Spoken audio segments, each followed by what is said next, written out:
সালামুন আলাইকুম। প্রিয় দর্শক, আশা করি আপনারা সকলে ভালো আছেন। আজ আমি আপনাদের সামনে দাঁড়িয়েছি ক্ষোভ আর আফসোস নিয়ে। আমাদের দেশের মাদ্রাসার দিকে তাকালে বুকটা জুড়িয়ে যায়, এই ভেবে যে সেখানে আল্লাহর কালাম পড়া হচ্ছে। কিন্তু যখন গভীরভাবে তাকাই, তখন কলিজাটা মোচড় দিয়ে ওঠে। আমরা আমাদের সন্তানদের মাদ্রাসায় পাঠাচ্ছি, তারা 10 বছর 12 বছর পার করছে, কিন্তু দিন শেষে তারা কি শিখছে? তারা শুধু কিতাব মুখস্থ করছে, সুর করে কোরআন তেলাওয়াত করছে, কিন্তু সেই কোরআনের ভেতরে যে মহাবিশ্বের বিজ্ঞান লুকিয়ে আছে, যে সমাজ পরিবর্তনের কারিগরি দর্শন লুকিয়ে আছে, তা কি তারা শিখতে পারছে?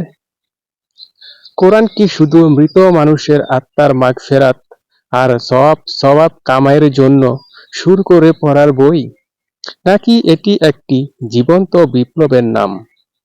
আসুন আল্লাহর কিতাব থেকেই দেখি আল্লাহ আমাদের কি করতে বলেছেন আর আমরা কি করছি।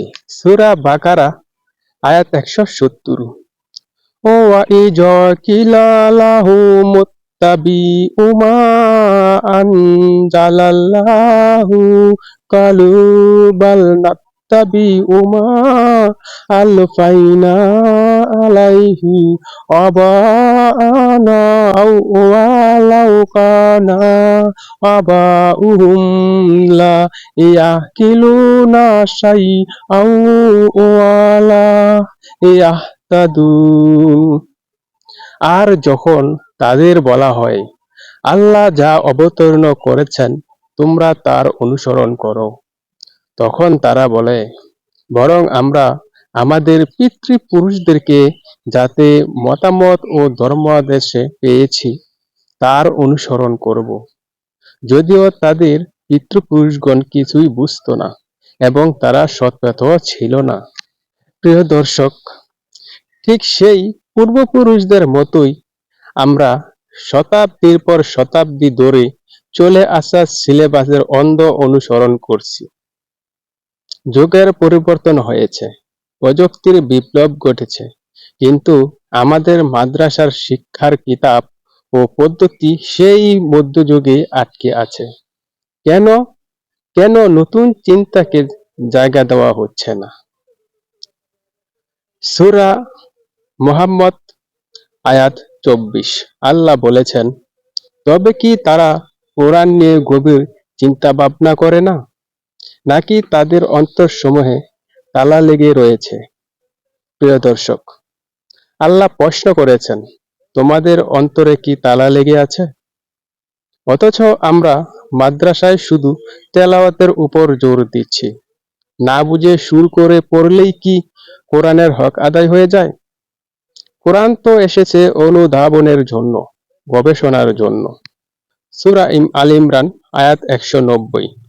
ইন্না ফি খালকিস সামাওয়াতি ওয়াল আরদি ওয়াখতিলাফিল লাইলি ওয়ান নাহারি লা আয়াতিল লিউলিল আলবাব। নিশ্চয়ই আকাশমণ্ডলী ও পৃথিবীর সৃষ্টিতে এবং রাত ও দিনের পরিবর্তনে জ্ঞানী লোকদের জন্য নিদর্শন রয়েছে। প্রিয় দর্শক, আল্লাহ বলেছেন, আসমান ও জমিনের সৃষ্টির মধ্যে, রাত দিনের অবতরণের মধ্যে নিদর্শন আছে। এই নিদর্শন কারা খুঁজবে? যারা জ্যোতির্বিজ্ঞান পড়বে, যারা ভূগোল পড়বে, যারা পদার্থ বিজ্ঞান পড়বে। কিন্তু আমাদের মাদ্রাসার সিলেবাসে এই আধুনিক বিজ্ঞান কোথায়? মহাবিশ্বের এই সুবিশাল সৃষ্টি নিয়ে গবেষণা করার দায়িত্ব কি শুধু অমুসলিমদের? কেন একজন মাদ্রাসার ছাত্র মহাকাশ বিজ্ঞানী হতে পারবে না? কেন তাকে শুধু কিতাবের পাতায় বন্দি করে রাখা হচ্ছে? আমরা কি আল্লাহর এই আয়াতকে ডাস্টবিনে ফেলে দিচ্ছি না তো? সূরা নাহাল আয়াত 12। وَسَخَّرَ لَكُمُ اللَّيْلَ وَالنَّهَارَ وَالشَّمْسَ وَالْقَمَرَ وَالنُّجُومَ মুখরাতুম বিআমরিহি ইন্না ফি যালিকা লাআয়াতিল লিকাউমিন ইয়াকিলুন। তিনি তোমাদের কল্যাণে নিয়োজিত করেছেন রাত, দিন, সূর্য এবং চন্দ্রকে, আর নক্ষত্ররাজিও অধীন রয়েছে তারই বিধানের। অবশ্যই এতে বোধ শক্তিসম্পন্ন সম্প্রদায়ের জন্য রয়েছে নিদর্শন। প্রিয় দর্শক, সূর্য, চন্দ্র, প্রকৃতিকে মানুষের কল্যাণে ব্যবহার করার অর্থই হল প্রযুক্তি ও কারিগরি শিক্ষা। সোলার এনার্জি, আবহাওয়া বিজ্ঞান এগুলো ইসলামেরই শিক্ষার অংশ, কিন্তু মাদ্রাসার শিক্ষা একে দুনিয়াবি শিক্ষা বলে দূরে ঠেলে দিচ্ছে। সূরা হাদীদ আয়াত 25। আর আমি লোহা অবতীর্ণ করেছি যাতে রয়েছে প্রচণ্ড শক্তি ও রয়েছে মানুষের জন্য বহুবিধ কল্যাণ। প্রিয় দর্শক, আল্লাহ লোহার কথা বললেন, শক্তির কথা বললেন। এই লোহা দিয়ে গাড়ি, জাহাজ, অস্ত্র, আধুনিক যন্ত্রপাতি তৈরি হয়। এটা মেকানিক্যাল ইঞ্জিনিয়ারিং বা কারিগরি শিক্ষার ভিত্তি। অথচ আমাদের মাদ্রাসার ছেলেরা একটা স্ক্রু ড্রাইভার পর্যন্ত ধরতে শেখে না। কেন এই কারিগরি অজ্ঞতা? সূরা জুমা আয়াত 10। অতঃপর সালাত সমাপ্ত হলে তোমরা পৃথিবীতে ছড়িয়ে পড়ো এবং আল্লাহর অনুগ্রহ সন্ধান করো। আল্লাহকে অধিক রূপে স্মরণ করো যাতে তোমরা সফলকাম হও।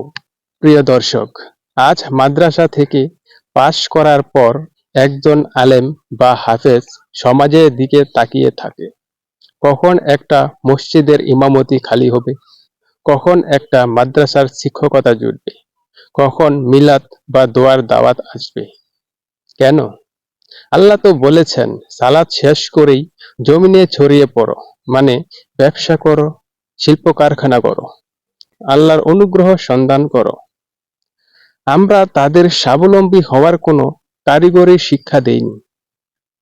আমরা তাদের সমাজের উপর নির্ভরশীল এক অনুৎপাদনশীল শ্রেণীতে পরিণত করেছি। এই দায় কার? এই পঙ্গু শিক্ষা ব্যবস্থার দায় কার? কমেন্ট করে জানাবেন। সূরা আনফাল আয়াত 60। তোমরা তাদের জন্য যথাসাধ্য শক্তি ও সুসজ্জিত অশ্ব প্রস্তুত রাখো। এ দিয়ে তোমরা আল্লাহর শত্রু তথা তোমাদের শত্রুকে ভয় প্রদর্শন করবে এবং এ ছাড়া অন্যদেরকে যাদেরকে তোমরা জানো না আল্লাহ জানেন। প্রিয় দর্শক, আজকের যুগে শক্তি মানে কি? সাইবার সিকিউরিটি, ড্রোন প্রযুক্তি, আধুনিক অর্থনীতি, মিসাইল প্রতিরক্ষা ব্যবস্থা, পারমাণবিক প্রতিরক্ষা ব্যবস্থা। যে মাদ্রাসায় কম্পিউটার চালানো শেখানো হয় না, আইটি শিক্ষা দেওয়া হয় না, তারা কিভাবে জাতির প্রতিরক্ষায় শক্তি সঞ্চয় করবে? সূরা জুমার আয়াত 9। বলো, যারা জানে এবং যারা জানে না তারা কি সমান? বুদ্ধিমান লোকেরাই কেবল উপদেশ গ্রহণ করে। প্রিয় দর্শক, যারা জানে এর মানে শুধু কিতাবের বয়ান জানা নয়, এর মানে আল্লাহর সৃষ্টি জগতের রহস্য জানা, সমাজবিজ্ঞান জানা, মানুষের মনস্তত্ত্ব জানা। সব জ্ঞানই আল্লাহর। জ্ঞানকে দ্বীনি আর দুনিয়াবি বলে ভাগ করাই তো একটা মস্ত বড় ভুল। সূরা ফাতির আয়াত 27। আলম তারা আন্নাল্লাহা আনজালা মিনাস সামাই মাআন ফাআখরাজনা বিহি সামারাতিম মুখতালিফান আলওয়ানুহা ওয়া মিনাল জিবালি জুদাদুম বিদ্দু ওয়া হুমরুম মুখতালিফুন আলওয়ানুহা ওয়া গরাবিবু সুদ। তুমি কি দেখো না, আল্লাহ আকাশ হতে বৃষ্টি বর্ষণ করেন এবং এই ধারা বিচিত্র বর্ণের ফলমূল উদ্গত করেন। পাহাড়ের মধ্যে আছে বিচিত্র বর্ণের পথ, সাদা, লাল ও মিশমিশে কালো। প্রিয় দর্শক, এই আয়াতে আল্লাহ বলেছেন মেঘ, বৃষ্টি, পাহাড়ের রং এবং ফলমূলের বৈচিত্র্যের কথা। অর্থাৎ যারা উদ্ভিদ বিজ্ঞান, ভূতত্ত্ব বিজ্ঞান ও চিকিৎসা বিজ্ঞান নিয়ে পড়ে তারা আল্লাহর সৃষ্টি দেখে চমকে ওঠে এবং আল্লাহকে বেশি ভয় করে। অথচ আমরা বিজ্ঞানকে মাদ্রাসায় নিষিদ্ধ বা উপেক্ষিত করে রেখেছি। সূরা হজ আয়াত 46। তারা কি জমিনে ভ্রমণ করেনি? তাহলে তারা জ্ঞান বুদ্ধি সম্পূর্ণ হৃদয় ও শ্রুতি শক্তি সম্পূর্ণ কর্ণের অধিকারী হতে পারত। বস্তুত চক্ষু তো অন্ধ নয়, বরং অন্ধ হচ্ছে বক্ষস্থিত হৃদয়।